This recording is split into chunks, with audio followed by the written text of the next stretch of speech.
Hi, everybody. Welcome to Prim and Proper Sports. It's your host here, Sonia Pearson. And you see who I got with me, Fern from New York Giants for Life. There's no theme music, y'all. I'm still figuring out this whole restream thing. Fern, what's up? How you doing? Thanks for joining me tonight. We are live on October the 9th, 2024, Wednesday. What's going on, counselor? Oh, everything is going great. So I just want to say hello to everyone that's in all of our social media platforms. Y'all share and all this good stuff. New time alerts because of school duties. I will only be live now on Wednesday nights and Friday nights, 9 p.m. Eastern Standard Time. However, this episode will re-air at 2 a.m. on Northeast Streaming Sports. Shout out to Linda and Mac, the great host over there on the Roku channel, on YouTube, and it will also air tomorrow at 5 p.m. Eastern Standard Time on Fire TV. And my Friday episode will re-air on Saturday afternoon at 2 p.m. Eastern Standard Time. So lots of new stuff to go over. Fern, so glad that you had time to come on tonight. You guys drop your comments in the chat, say hello, greet us, all that good stuff. Let me make sure I got my little caption up here for Mr. Fern. Just in case I did not want to forget that. There he is. Welcome, Fern, NYG for Life. Fern, tell our audience a little bit about yourself because it's been a while since you've been on. We had you on with Friday with the Fellas for a little bit, but now you're an independent act.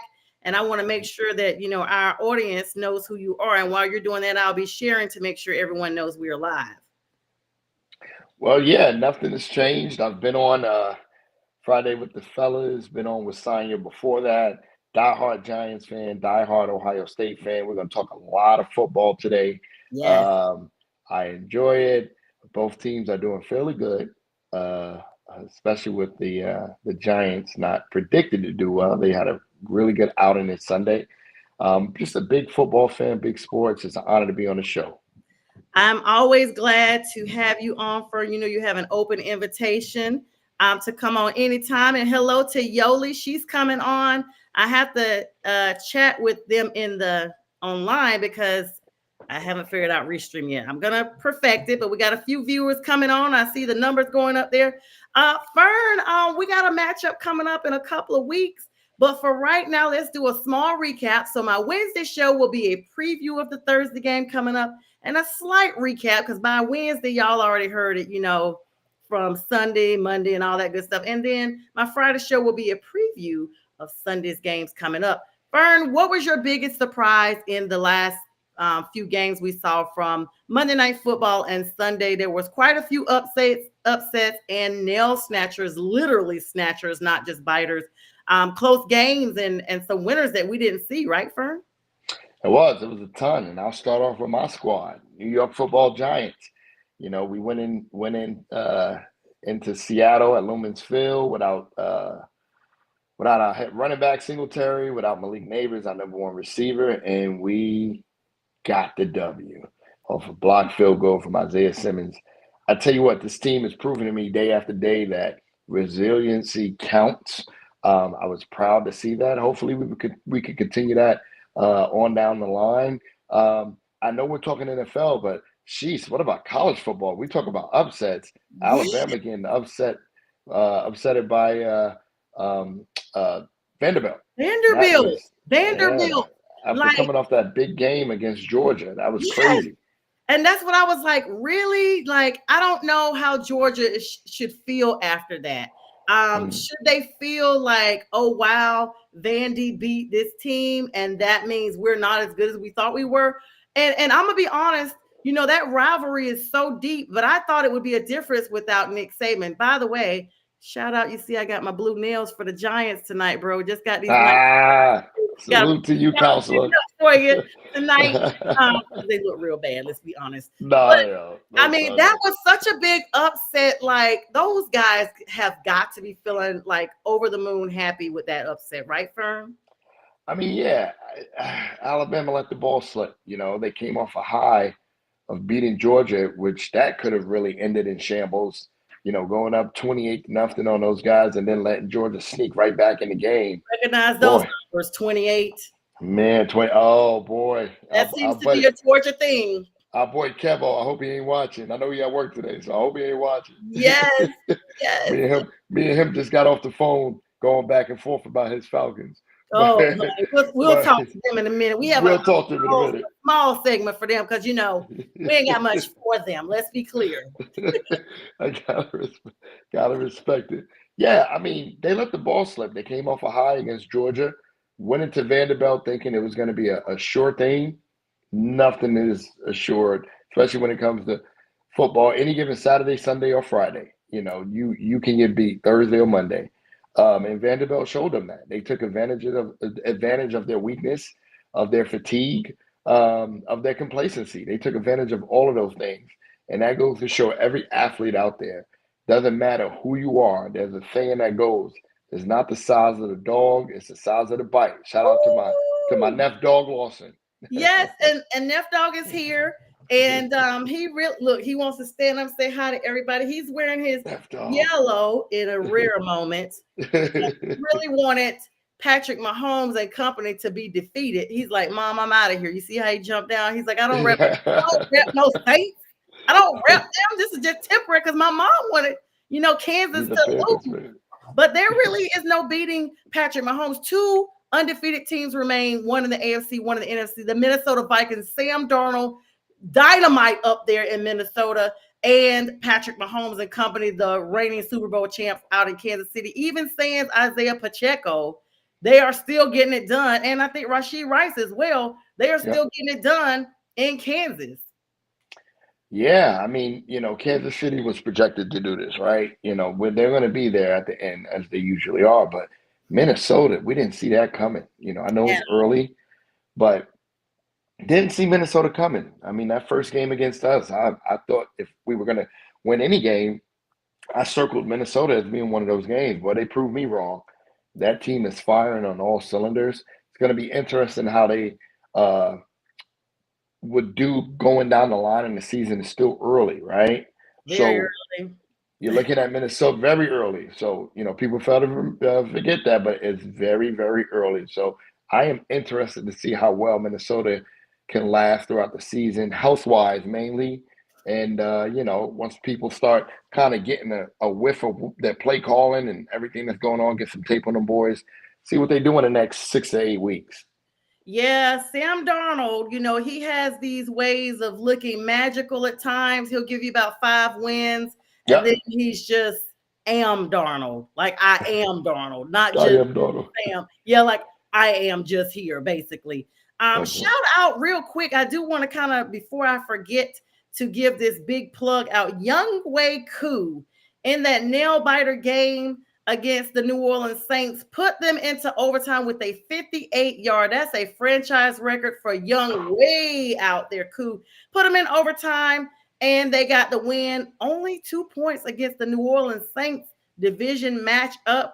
That was big on them. Are the Falcons really, I mean, Fern, you've met Kirk in person. Like, you are celebrity. Like, I was like, I wish I was at a dealership that day. To see Kirk really come in there, like, we want Kirk on the show. Kirk, if you really are like following us, we really want you on the show. Please. Are the Falcons really for real? I mean, I was at the opener. I wasn't that much moved by it. But then Kirk, has these moments that he is literally spectacular in the pocket, out of the pocket, the run game, everything, you name it. He seems to be the answer for the Falcons as long as they don't make these trivial mistakes and there's no interceptions within pivotal times, right, Fern? Yeah, shout out to my boy Kev, man. Him and his Falcons. We just got off the phone talking about them. I made a point to him, and he didn't take it very well, which I understand. It was his team. But the Falcons, I really feel like they are for real. Again, it's early, right? And they're catching on right on time. Kurt is he's a regular season stud, right? He's not he's not a postseason stud. He's a stud in the regular season. He's going to win you some games. He's going to throw some yards. May get to the first. He'll get to the first round. May try to sneak into the second, but that's all you're going to get out of Kirk Cousins. Kevin made me realize something. That's not the objective for the Falcons. The objective for the Falcons is to get better over time. We all know Kurt is going towards the end of his career. They gave him the money, and they got him there for a reason, right? they got a guy on the bench by the name of Michael Penix, and Mhm. he's sitting up there absorbing everything. The big Um, Phoenix energy. and bringing his energy. It really, I really wish, and I'll go to you, Sonya, your guy Bryce Young was in that position because I feel like if Bryce was in the same position as Michael Penix, he would be, I mean, he would be in such a different predicament. They put Bryce Young in, didn't give him any weapons during a rebuild. He's a rookie, doesn't know exactly what to do, where to go, and doesn't have the support system he needs. And now look, he's benched, right? So, they that was a great job they did with Michael Penix by getting Kirk Cousins. We all kind of looked at it as being foolish, but man, Terry Fontenot, he's a genius. I said he's either going to be a genius or he's going to be a loser. And Mhm. he's a genius right now because you got a guy like Kirk Cousins who can win you some games, get you to the playoffs, let Michael Penix soak all that up, and then when he comes in, man, he's going to be a stud. So longevity wise, I think the Falcons are going to be they're working their way towards another Super Bowl within the next 2 to 3 years. You can count on that. I know. I know. So let me just take this by layers by layers, because there's a lot to unpack there. Yep. First and foremost, before I get to this show, I honestly forgot because I was so used to having the theme music and having an opportunity to kind of like cue up my thoughts before we go live. Mhm. Let me just, you guys know how I am. Everybody knows me, knows I'm all about faith, family, and football. And Mhm. so before we go any further, I just have to say God is so amazing.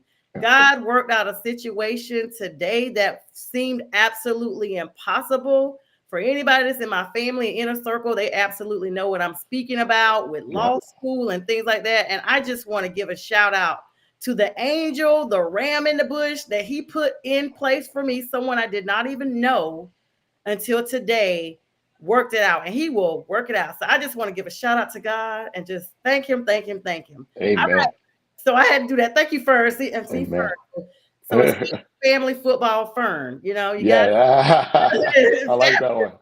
Bryce Young, we know, was put into an absolutely horrible position. I'm gonna like looking back a year, last year you're taking it game by game. You're like, okay, is this the game that we're gonna see a different Bryce?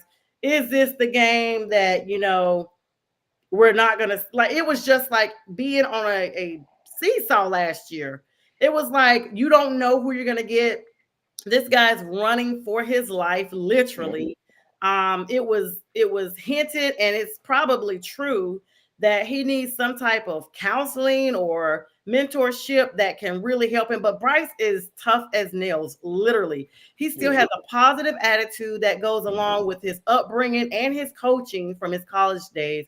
He didn't seem sour about it. There was a clip going around where he was coming in at the facility, and a fan was like, "Hey, Bryce, can I get your autograph?" And this was the day after the sabbatical. I don't like to use the word Hmm. benching. We're giving him a sabbatical, no matter what that means. If he comes back to the team or he plays elsewhere, this is not the end of Bryce Young. Let's be clear. He was not at fault for this situation. It's akin to me giving you a new job and telling you I want you to type up all this stuff, and you don't have no computer, you don't have no plug-in, or I give you a laptop that's dead, like you have no way of charging it, so you can't perform the job. That's the equivalent of Bryce coming to the Panthers. He should have been allowed to sit and mirror behind. I'm still like actually upset that Baker Mayfield and Sam Darnold were traded away before you Hmm. can even get Bryce acclimated. They didn't. Now, Bryce wasn't there at the time, but they gave him away. They gave everybody away. DJ Moore, Christian McCaffrey, everybody was away on Bryce Young. And even if Bryce was a stallion of a quarterback, he still needs veteran receivers. He needs veteran O-line, veteran defensive. He needs vets on both sides of the ball, not just people that were on the roster, but true proven vets that had been playing in this game, that had experienced some wins and a few losses, and not going like looking like a spade game, like somebody ran a Boston on us. 2-12 is absolutely, or 2-16, I stopped counting, is absolutely ridiculous. This year, I'm glad that the Panthers had the fortitude to go ahead and stop the wreck train right now. Like, just go ahead and shut the tracks down. Take him out the game. Put Andy Dalton in, red rifle. former Cincinnati Bengal. He's been in a couple of other organizations. I like Red Rifle. We saw a very different team in Las Vegas when the Panthers played Las Vegas. I did not think that bringing Andy in would mean we are undefeated, by no means. But I do see competitive football now that Andy Dalton is in. Even with this loss we took against his former team, the Bengals. The Panthers played, I mean, at least a couple of quarters until they didn't. When Bryce was playing, it was like he was playing alone. No one was playing out there. I mean, they could have brought the water boys out there to catch a pass before the receivers that we had. Adam Thielen is out right now, but we still look formidable with Andy Dalton in the pocket, on the field, everything. And I think that just allowing this time for Bryce to sit, I honestly feel like if Bryce comes back, it should be after, like, say, the first 10 games. I think he needs to sit for a few additional weeks. I really don't have it in me to say he needs to sit the rest of the season because that would be the equivalent of being basically benched. But I do think that in this time and in this space, he can mentally regroup, he can physically regroup. Because let's be honest, he's got some injuries that they're not exposed because he's just not going to expose them. I mean, let's be honest, he's fretful of losing his job. So when you're in that position, you just you go to work sick, you do whatever you have to do to make it happen.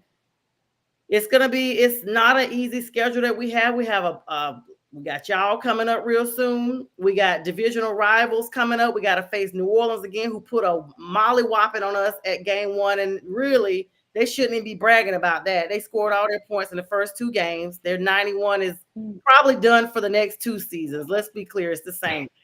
But we're gonna see, just what happens right now. The Saints are only one game ahead of us. Like, we're still very much in this thing, but we just can't continue to go down now.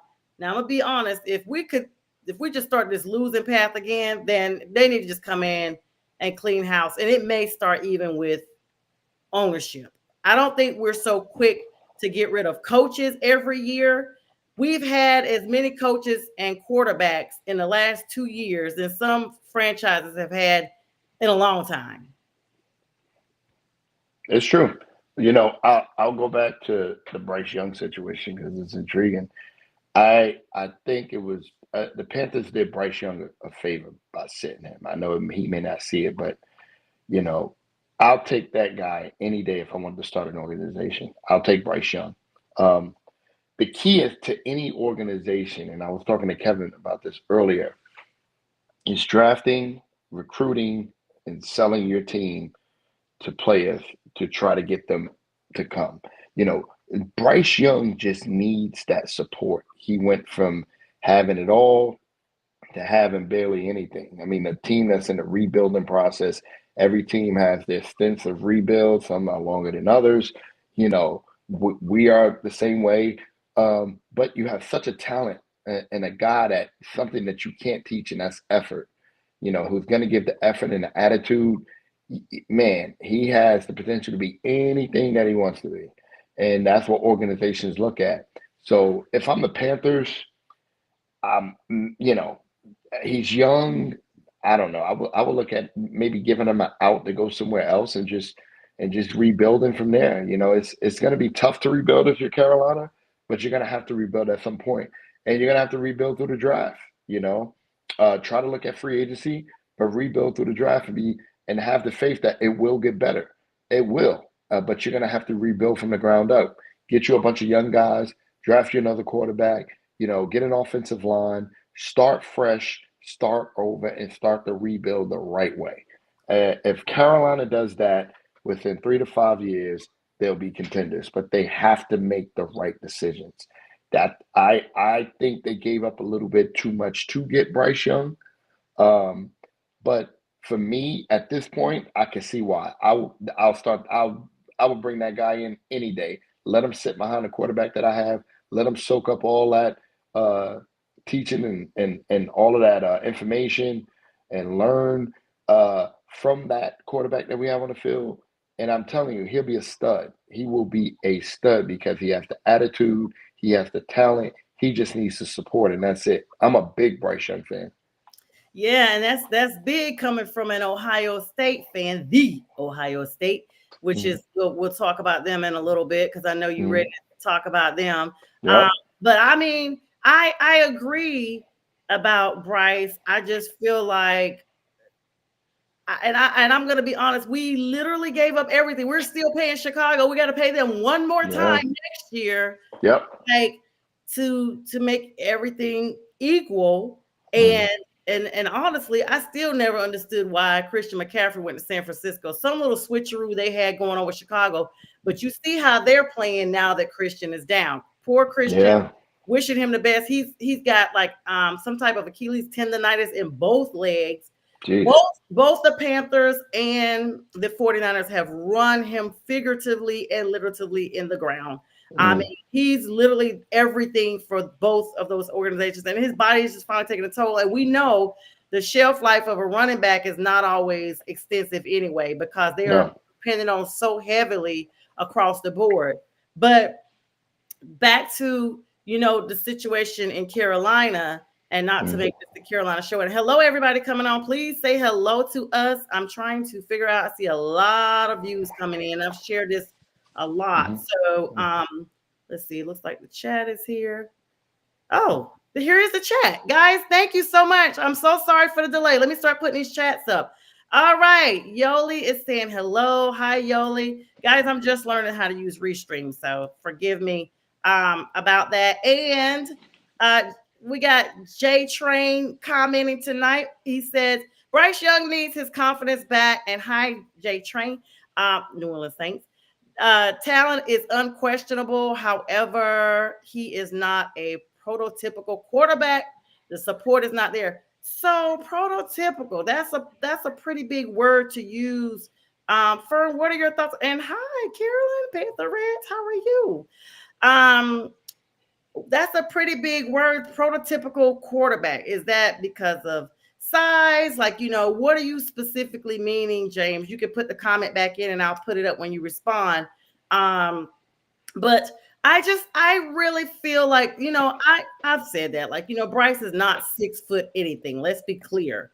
But he's getting it done. He's getting it done for what he could get done for what he had to work with. You have to use what you have at some point. Do you think that the Panthers actually bring him back, or you mentioned this possible rebuild? Do we probably trade him? Because there was a word out that we may send him to LA. Tua Tagovailoa is out in Miami. We may send Bryce to LA. I don't know how we got involved in this, but this was the rumor. Send Bryce to LA. Matt Stafford goes to Miami to fill in for Tua.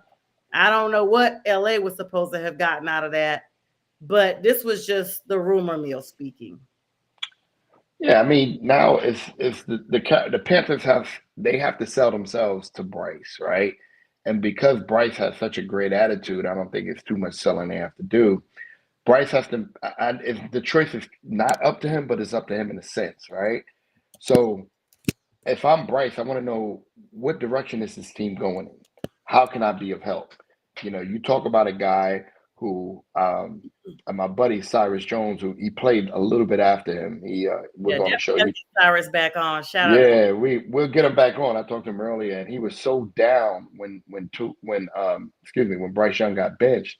And he says, man, these organizations just don't know what they have. If you can give this guy the tools and everything that he needs, he said, I've seen him. And I asked Cyrus this personally. I asked him one day, I said, what's the best talent you've ever witnessed on field at Alabama? And he brought Amari Cooper up, but he said, number one would be Bryce Young. I said, really? He said, yeah, because what Bryce can do at that size is unimaginable. He has the attitude, he has the will, he has the effort. I don't care at this point. I know, those dynamics play in part to you being successful. But if you're 5'10", 5'11", and you have a will and the will to win, you're willing to work, you listen, you're a team player, I'm going to put every resource there to make it available to you so that we can win, and we will win, right? You have to build that team a little bit more sturdier for him to win. But you guys got he's a great quarterback. I think he has potential to be a really good quarterback. It's just he has to have the support, you know. Carolyn said keep him and let him develop another year. So Absolutely, maybe a year or two. Keep him, let him develop. Get you a vet in there and start building around the trenches. You don't need too many skill players. You guys need an offensive line. You need a defensive front. You need some secondary. Then you can start dipping into your stockpile and go get your receiver here and there. You can get one out of free agency, but start building the trenches. Start building the line, protection, all that good stuff. Give yeah, him the support that he needs. yeah. J Train says that Drew Brees was not prototypical 6'0" and 6 feet, moderate arm. His heart is unquestionable. Bryce is intelligent, needs a strong supporting cast. You saw what he did at Alabama. He could do the same in the pros. And he says he compares Bryce to Drew. There was some people that actually did compare them and to Doug Flutie not too long ago as well, with Bryce and I guess, stature and things like that. So I definitely agree. So we'll just see what happens with Bryce. Now let's talk about the New York Giants and their quarterback fiasco. You guys are pulling out miraculous wins, but let's not be too over the top with it because there's still a quarterback issue in New York. Fern. It is, but what made me feel okay, which I know we still need a quarterback, I'm not taking that away, is everything that I said before the season started. We was able to get an offensive line. I know Saquon, he's in Philly doing his thing. Great for him. We got everything that we need. We built an offensive line off of that. We was able to pay two big offensive linemen. We got protection. Tyrone Tracy, a guy that I said at the beginning of the season, Sonya, was going to be a great running back. Him and Devin Singletary motor. I got to witness them in person at Cleveland a few weeks ago. I met his parents. It'd be a lot of fun. I saw you as It was a lot of fun. I met Tyrone Tracy's parents when we were cheering for him when they won, and they came down. I said, "Man," I said, "I'm rooting for your son." And his dad said, "I appreciate that." He says he's humbled by all the support. I mean, this guy is a beast. Wandell is going to catch some balls. He missed a few. Daniel Jones is surprisingly he's playing well. He got a lot of criticism in those first couple of games. If you really break down the Giants, the only really bad game they had was Minnesota, and Minnesota's beating the crap out of everybody. If we had a field goal kicker, we beat Washington. We didn't let Washington score on us once. They kicked all field goals. Off the chain. I'm gonna let you finish that, but we gotta talk about Jaden Daniels. Yeah, we do, and I'll go back to him, but the Giants kept him in check. And they beat us, the first team to ever beat a team in field goals. We didn't have a field goal keeper and beat us. But Jaden Daniels is balling. He is balling. I hope that it continues. Again, it's early, right? We're rooting for these guys. I love to see that. But it is early. So we have to be conscientious of that. But Washington, I told a Washington fan the other day, I said, "Man, I know you guys are my same division, but I'm actually happy for y'all. I hope y'all continue it." But he's balling. He is balling. We built a defensive defensive front. It was a nightmare right now with Dexter Lawrence, Brian Burns, Kayvon Thibodeau. Oh my God, Bobby O'Carroll.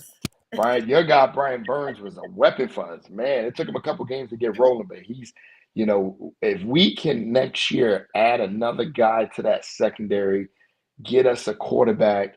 Daniel Jones is performing well, but we'd love to get a guy like Cam Ward. I know we have to lose out to get a guy like that, but get us a nice, sturdy quarterback. I think the Giants have a lot of potential, maybe a 2 or 3 year plan, if that, to be a contender. And hello, Jermaine. I'm saying Carolina Panthers keep pounding. Pause, no Diddy. Okay, got you on that. And he's saying never give up 24/7. I mean, he's absolutely right. He's saying Daniel Jones did good without Malik Neighbors. Yeah, without Malik Neighbors, yeah. And he was impressed with Slayton. Jaden Daniels is rookie of the year. He definitely is. And Washington, they may win the division, but let me tell you, Washington has the best record they've had since 2008? They do. I was floored. I was like, wow. Like, I was a Commanders fan / Redskins fan before we got the Panthers. And so I'm like, listen, if this starts looking real bad, I might have to go out there and just get me a Commander shirt. But I don't know. They about to rename them back to Stick with your team. Now I'm sticking with them, but I'm saying as a child, before we had the Panthers, I was a Redskins Is a fan. So Redskin fan? yes, it's it's documented. So I like you, sir. uh, but yeah, I mean, it's just such a busy time. This is my favorite time of the year. You Yep, got college football and NFL, like every day you're seeing some game, CFP yep. or NFL. Like, they got Monday and Thursdays and Sundays for the NFL. Then you got some in between, and ESPN will give you a recap. Let's not I forget high mean, school on Friday. yes, high school on Yep. Fridays, and it's just a great time of year. Oh, let me pause real quick for something else. All of our Florida fans, residents, families, we are praying for you. We are praying for the evacuees. We're praying for those people who are still lost, missing, suffering everything from Helene. The Western Carolinas got hit Yes, so please. bad. A lot of cities are still underwater, still without power. A lot of family members still missing. Yep. Absolutely heartbreaking stories coming out of the mountain area of North Carolina, an area that would never have been thought to be affected by a hurricane or a natural disaster. There was a couple that were teachers, retired. They went to the mountains on vacation Mm, and they are missing. Their children jeez. are looking for them, because you never would think going to the mountains would involve you being washed away. Mm, Stories of this husband that said him and his wife and his 8-year-old were in their house and they heard a cannonball like sound. He went to go see what was going on. Water was gushing in. He went to try to go get something from the garage to stop up the area that water was gushing in, and the garage was completely gone. He puts his 8-year-old on his back because the water is raising really high. He hears his wife, say, "Babe, look out," because the house is starting to crumble, and he sees her washed away. I oh, mean, this is good. absolutely heartbreaking. I mean, there is no word. So if you can support the American Red Cross or your own local charities to try to help these families, and big prayers to my family members in that area, my godson, Evan, his mom, Carmel, my friend, their city was underwater. Chimney Rock, these mountains that everybody goes to are underwater or have been underwater. It's surreal. And 75 north coming out of Florida into Georgia, all the way up through Atlanta, has been a snail's pace. This morning I had to go a back route because I live off 75. I had to go all street routes because the traffic was gridlocked. It's been gridlocked for the last 2 days. And that direct hit is supposed to literally go through the whole state of Florida across the central area. Tampa Bay being the most affected from the direct hit starting tonight and tomorrow. So praying for that Big Bend area of Florida, the Panhandle, all of Florida, and those in the wake of the storm, and those in North and South Georgia who were also affected. Just want to make sure I put that plug in because we have people everywhere, that are dealing with natural disasters, and including right here in the metro area, some cities, some town residents were flooded out. So definitely thinking of them. All right. J Train says, I told everyone that Jaden's comp is Lamar Jackson. Okay. Just a better thrower of the ball. What are your thoughts on that, Fern? Is he I a Lamar mean, Jackson I, comparison? That's pretty I, decent. I have no thoughts on that. He is who he is. We're gonna see how well he plays. I'm wishing well for him. Um, it's early. We got to give these guys time to really see what they are. You know, I wish the best for him. But it's gonna, when I look at a player, I dissect him from what he's showing me right now. And he's showing great talent right now. Um, Time is gonna tell because Tom is Mhm. gonna present a lot of different challenges to him, and we're gonna see how well he can overcome them. Uh, we'll see. It's gonna be really interesting in the NFC East. We got a lot of teams that's showing a lot of different things. We're all about 1 to 2 games away from being the top of the division. So I am, and again, like I said earlier, I'm interested to see what these next 6 to 8 weeks is going to show us. And see what type of contenders rise from the ashes. Yeah, that's gonna be big. And Jay Train definitely sends his thoughts and prayers as well. He's a Katrina survivor from New Orleans. And he says coming from that, he can only, basically send prayers as well for these people ahead of Milton and the effects of Helene. So thank you for that, J Train.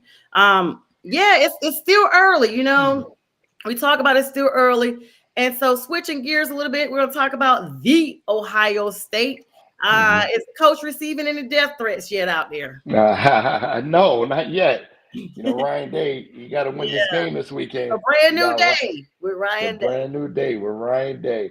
And he's gonna have too many days left if we don't win. Listen, we play Oregon at Oregon The Saturday, Ducks. 7:30. The Ducks, they're the top 5 team. We got to beat these guys. Everybody. They have a lot of things to say about Ohio State, the level of competition. The challenges. They play easy teams. So we got to go out there and prove those guys wrong. We got to go out there and go ahead and beat Oregon, take care of Nebraska the week after next, and then go out and beat another top 5 team in Penn State. I'm interested to see how this all is going to work out. Will Howard is playing really well. Man, talk about playing well. That freshman that we have over there, I'll call him a freshman, wide receiver.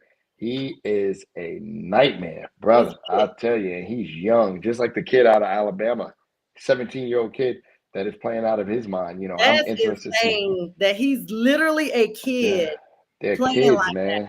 Man, they're kids. They're kids. And, him, Abuka, our running back team, I don't know why my mind is freezing up. Judkins, Quishon Judkins, Travion Henderson. We are going to have to all come together. That defense is going to have to step up, and we're going to have to prove why we are validated at 3-2. I think we're ranked 2 now. Why we need to stay there. Being Oregon allows us to prove that. Yeah, and I will tell you, I was talking to my godmom earlier tonight, and her nephew. I didn't know that schools have special schools that they put these gifted athletes in so they can start shaping them for college. But he is in some program through Ohio State. He hasn't even graduated yet, and they've already basically marked him and starting to, bring him up to be. I guess he might be about to be signed with y'all. I know y'all already got a 17-year-old. I don't think it's him. Who's the 17-year-old y'all got? The wide receiver, he just slipped my mind. Excuse me. Is he from Georgia? No, he's not from Georgia. No. Okay, so he's a beast. Yeah, y'all about to have another one. So now they, that competition is extremely fast. We've talked about that before, how they basically are mentoring toddlers. I mean, they starting with Pop Warner little football now, like seeing what's out there. And next thing you know, this person's 15 with endorsements, out the wazoo. They're getting younger. Skills. Yeah, they're getting younger. Yeah, shout out to Juju, newest Nike endorsement. Juju of the not even WNBA. She's still in college, but she may be declaring soon. That girl is all that. Juju Ballin, that's what they call her. So she got a Nike deal today or yesterday. So shout out to her. So yeah, they definitely, are getting them.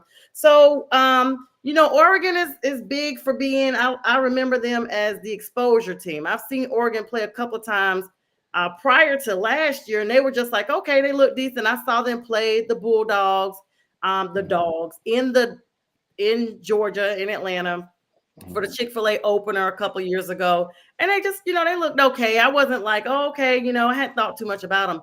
But last year, when old dude came out there and, exposed Dion and said they were clicks and likes, and basically from that, they weren't winning nothing else. Oregon has been that business. You know what I'm saying? Oregon has, and last time we met up with them, they beat us in the stunner at Oregon, so we got a little bit of a chip on our shoulder regarding that. I knew Oregon was going to be a really good team this year. Their offense is struggling a tad bit. We need to capitalize on that since we have a really good defensive front. It's going to be interesting this game. It's going to either shut a lot of mouths or it's going to open up a lot of mouths. But either way, Ohio State is going to have to try to find a way to win this game, to prove that they're worthy of being in that top 5 position. With it being a 12-team playoff situation, a lot of teams are not as desperate to win. If you lose a game or 2 and you're a contender, there's a chance you could still make the playoffs, right? So, but Ohio State is going to have to keep their foot on the gas because at the end of the day, everybody's counting us out and everybody's laughing that we got all this talent. Let's see what they're going to do with it. And Ryan Day, I think he's on a hot seat. If he does not win out this year, yeah, there's a chance that we will be having a new day without him. Whew. Yeah, and I mean, I Yeah, felt bad because he was talking about he literally was getting death threats from fans, like over him that's losing. terrible. Dude, You you've been never in do for that. a minute. Yeah. Yeah, he said fans like I think they for a minute he was staying elsewhere because they were like camped outside his house. I was like, oh Yep. snap! Like wow. Yep. The people are crazy. You got crazy fans like that. But Ryan Day, we're gonna have to win, man. It's time to prove the critics and the haters, all those guys wrong. And I'm here for it. I'll be tuned in 7:30 on Saturday evening. Yes. So listen, does Dion like what's going on with Colorado? I noticed it's not a lot of Man, fanfare anymore. this year should have been all the fanfare. I mean, the last couple of games, these thrillers at the end of the fourth quarter, man, they're pulling out wins, and I like it. I mean, they're playing hard. You know why? Dion, There's no fanfare. So without all of that fanfare and the cameras and the glitz and the rappers and the clicks and likes, now they're focusing on football. they are, yeah. Well, I always say this. Dion and I, we all know this. We all follow football for a very long time. Dion is going to be Dion. He's always been Dion, right? I didn't expect him to be anybody different when he took this head coaching job at Jackson State and eventually evolved to Colorado. So I like that about him. I like the exposure he's bringing these kids, the confidence he's instilling into them. We all look at things as like, oh, don't do this and do that. I like what he's doing. He's instilling confidence. He's telling kids that they can instead of they can't. And you have some guys that are humble, and you have some guys who are not. But a lot of times, that guys that are not, they're held to a higher standard because when you're not humble and you're not submissive, you got to make sure you can prove you can walk it like you walk the walk. And if you can Yeah. walk the walk, you can be whatever you Walking want. like you talking, and Walk it and like you Big talking. Ray says the O line and the defense is better as well. And you're right, like Dion earned every right to be flashy. Every right. He came in flashy, but he played even better. So Yep. we came down and saw him in the '90s with all the rope chains and the Jerry curl. Yeah. He was a bit much, but guess what? His on-field presence matched his off-field presence. Sure These did. guys, even though these were Dion's kids, just were not equipped. Like, this is a different era. They're not equipped to handle the fandom and everything because they're so social media motivated that it is clicks and likes, that they're so worried about, oh, wait, did this person see this? Did this person look at my merch? Did they do this, that, and the third? That they can't even focus on a playbook that's on Microsoft Surface. Yeah, I put it to you like this. I from what I see, Dion holds those kids to a very high standard from on the field and off the field. The only thing he does that gets people a little shaken up is that he instills confidence in those kids and let them know you can talk, you can be whoever you want to be as long as you're putting in the work. And he does that. He allows them to be who they are, right? Um, for what he does for those young men. Warren Sapp, I'll go back to the story even about Warren Sapp. I heard Warren Sapp make a comment that almost brought tears to my eyes. He said, they gave me something to live for. Warren Sapp was probably at a real bad point in his life. Yeah. Being one of the best nosed defensive tackles that ever played a game. I was a big Warren Sapp fan. Even being a Giant fan, I was a big fan of Warren Sapp with him and and Derek Brooks and John Lynch, Rondé Barber, that whole Super Bowl team when they beat the Raiders. Warren Sapp was a monster. And he started to take a turn in his career, as he got older.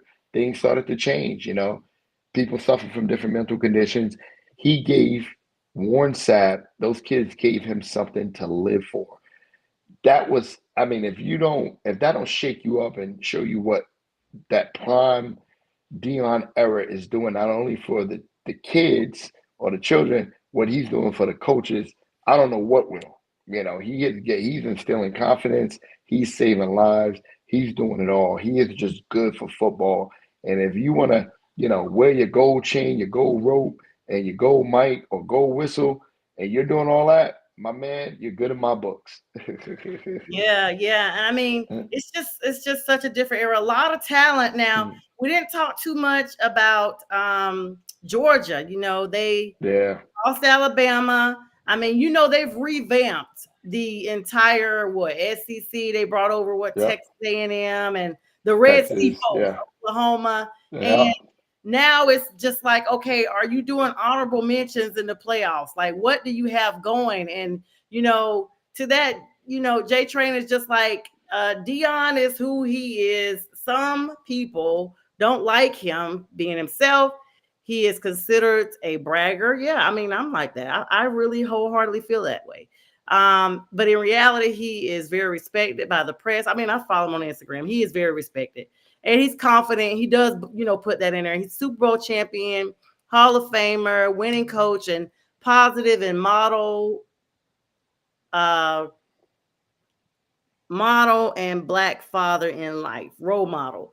Sorry, I had the little font there was thrown out for me. Yeah, that's a great comment, Jay Train, and shout out to Dion. Let's see if it continues, but he is who he is. He just became a grandfather too, so shout out to him. Congrats on that.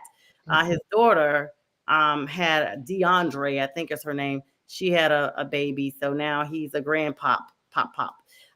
We didn't talk too much about Georgia. Yeah. With this revamping that I was speaking about with Texas and Oklahoma, the Red Sea folks coming over. I mean, we're looking at almost like, okay, everybody's got to qualify. Like last year, they were mad, because Florida and Georgia were omitted from the playoffs. So now they're like, okay, top 30 teams? I don't know. I'm just being facetious about the number. But what are your thoughts on Georgia and their performance and that whole revamping of the SEC? Because I haven't had you on here to get your thoughts on that since that happened, Fern. I think Georgia's the best team in college football right now, and I'll tell you why.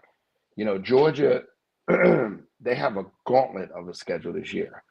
Um, that Alabama game, if they come back from being down that much and beat Alabama, there's nothing you can say about them. And they Right. almost did. That was a heck of a comeback, one for the ages. I think Georgia, again, is the best team in college football for what they have to endure. I don't think they should have dropped out of the top five, to be honest with you, because it was such a close game. And they came rallying back. It's going to be interesting what happens next week when they play Texas and Ole That's Miss is coming a up. big game. Yeah. That's going to be interesting. If they beat Texas, then there's nothing nobody can say. Even with one win, I'm putting Georgia at number one. And I'm an Ohio State fan. I try to be as real as I can. I would love to have another shot at Georgia, but I just think Georgia is the best team in the SEC right now. And like James said, Texas is not too shabby. And like, yeah, so they're playing them next week, Fern. I didn't even know it was Next that. week, I think Georgia, I forgot who Georgia plays this week, but they play Texas next weekend. Yeah, I'll check real Mm, quick while you're talking about that. So with the revamping, I'll be mm, looking at this while you're doing it. With the revamping of the mm. SEC, what were your thoughts on that? I mean, getting these two people on here and all that good stuff is, People what's love SEC football, right? And so they're monopolizing it, right? So I think it's good competition wise because you're putting a lot of really good teams in that conference, and it's going to create better matchups, Mhm. more press, more views. People are going to want to watch TV, want to watch the games more. That it's doing a lot for college football as a whole. Bringing over Texas was really big. Um, um, and bringing over Texas A&M was too. And those guys are balling out. So now all you got to do is see these guys go head to head and match up against these SEC powerhouses like Alabama, like Georgia, like Tennessee, and see what they made of. But boy, if I mean, that Georgia Texas game is probably going to be one of the most viewed games. It's probably going to be right behind the Alabama Georgia game because that everybody is interested to see how that's going to play out. That does a lot for business. It's doing a lot for the conference. It was a good move on the committee's behalf. Really good move. They're playing Mississippi State this Saturday. Mississippi State, yes. I And think I you're talked with right. everyone. It's at 4:15 p.m. So Yeah, I don't know if Mississippi State is 1-4 and Georgia's yeah. 1, but sometimes these games we saw what Vandy did with Alabama. Well, I think that scared Georgia, so I think Georgia's going to be more than prepared after seeing what Vandy did to Alabama.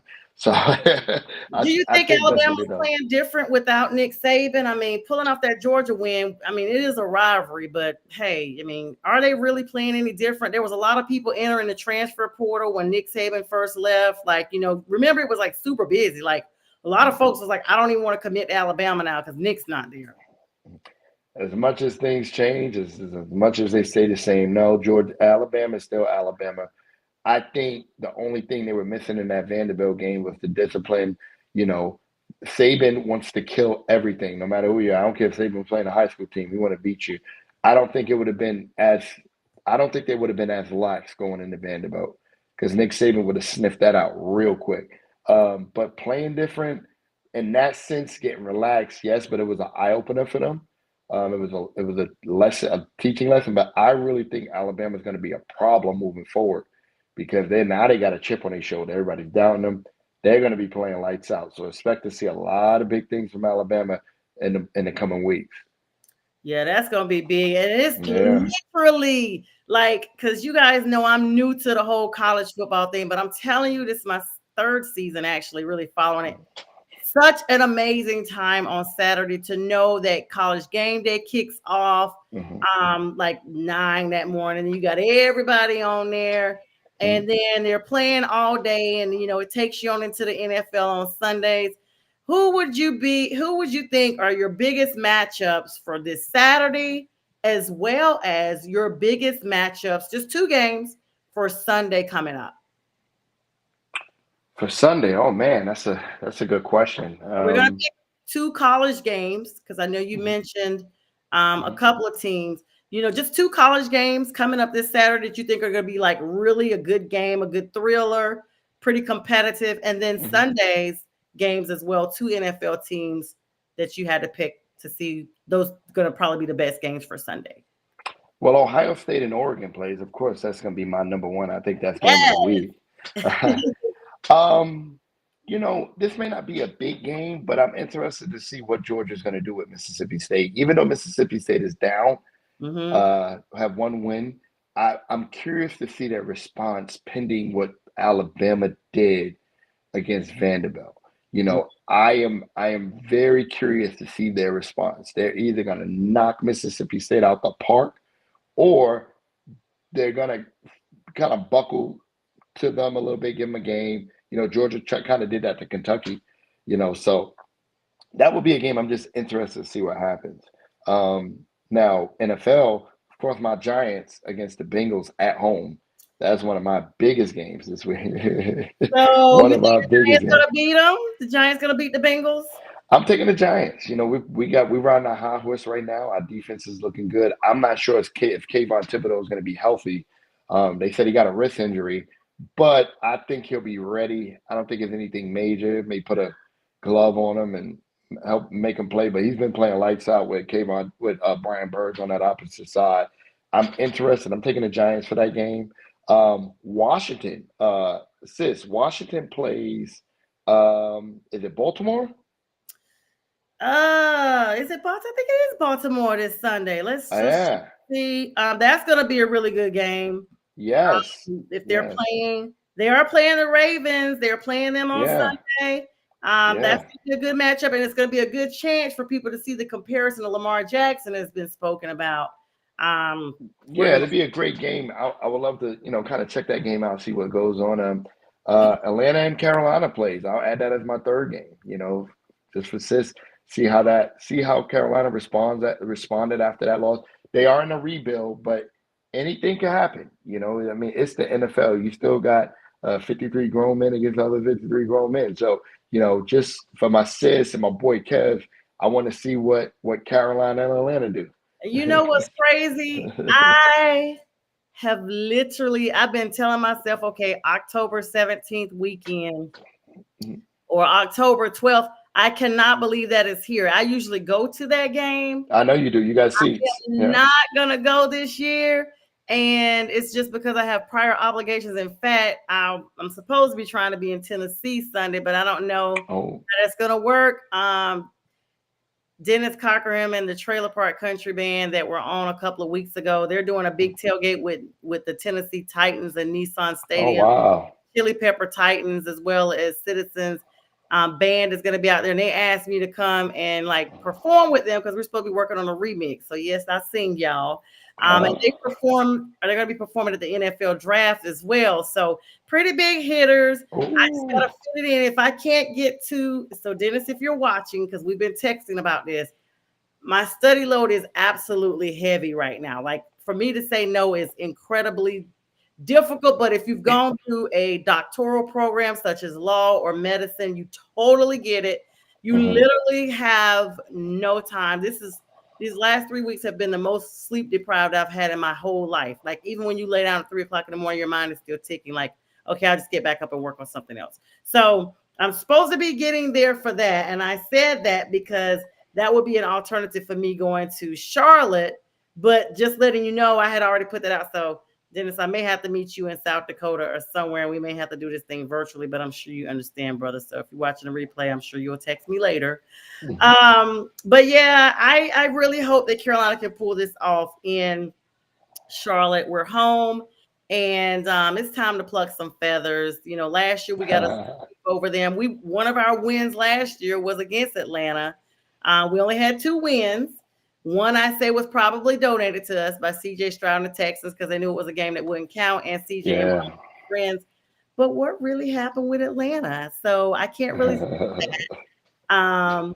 We will see. And thank you, Jay Train. I will keep my head up. And we're coming for you next for retribution. Now tomorrow night we got Thursday night football. 49ers, no Christian McCaffrey, out indefinitely. Definitely dropped from the fantasy rankings at this point versus Geno Smith and the Seahawks, who look good. I always call him Newport Geno because he looks like he smokes Newports. I mean, I've always called him that, but they really were smoking. I mean, they stood at least 9 toes down on Detroit the other day. They ain't staying 10 toes because, you know, Detroit had that work for them, but they really look very formidable. So tomorrow night's prediction, what would you think about that game? You think, you know, 49ers That's gonna be a good game. I'll be tuning in because both teams need a win right now. You know, they started off 2-0, yes. and lost to Detroit, got smacked by my big boy Giants, and you know, San Fran just lost another game. Both teams need a win. Is that game in Seattle or in San Francisco? Let's see. I just looked. Is that Levi? I think it because right when you started talking to me about the Panthers, I was like, wait a minute, how could I miss talking about the preview coming up? I guess because Friday night my show will be talking about all that. Who do I have on Friday night? Friday with the fellas. So Fern, feel free to jump on. I'll still send you the link if you want to come on in and help me negotiate the drama with the NFC South. I'll be watching. Yes. So Seahawks are going. Oh, guess what? They just placed their offensive linebacker Nivoris on IR. Oh, before we go, we have to talk about the New York Jets. They marched up Robert up out of it. They said they had to get security to get his butt up out of there, Fern. That's a tough situation, man. Salah was always a very passionate head coach. You know, I don't think he had a fair shot. You know, you bring Aaron Rodgers in there. I don't know. Maybe I'll be honest with you. He's the one got fired in Green Bay. He leaves destruction, and everywhere he goes, he leaves a path of destruction. You know, it's interesting that Salah, you know, is gone, had to initially be walked out. You know, a lot of teams, and at one point, Aaron Rodgers is one of the most talented quarterbacks in the league. I just don't know if I would allow him to come in and really make an effect on my organization. You know, leave it in destruction, leave a path of destruction behind him, and then move on. I don't know about that, but you know, they have their reasoning. We'll see how it goes. I think the Jets season is going to be a very disappointing season. But there's a chance they could prove me wrong, and you know, Aaron Rodgers could run the table, and win some games and make it to the playoffs. It's going to be tough because I just don't see them doing that. But we'll see. But that was kind of tough for me to see with Robert Salah. Yeah. I mean, so early in the season too. Yeah. Like, and Aaron Rodgers had already said, we're not hugging, we're not friends. Like, dude, really? So you tank that. He leads the path of destruction everywhere he goes. Does, but you're not even participating at the beginning of the season. As we wrap up, because we are at the top of the hour, Fern, it's been amazing. Can you give me your pick for tomorrow night's game? I could not solidify Seahawks and 49ers. I'm taking the Niners. All right. Yeah, I think the Niners trying to get it done. They're trying to get some wins going. So I hope, even though Chris is not playing, I kind of root for them a little bit anyway. Fern, yeah, I'm taking the Niners. Always a great time with you, brother. Please make sure you come back. And everybody, we're going to recast this at 2 a.m. on the Roku channel, Northeast Streaming Professional Sports. Huddle Sports Network. This will air tomorrow afternoon. Thank you guys so much. I'll be back on live Friday at 9 p.m. Eastern Standard Time. Fern and I will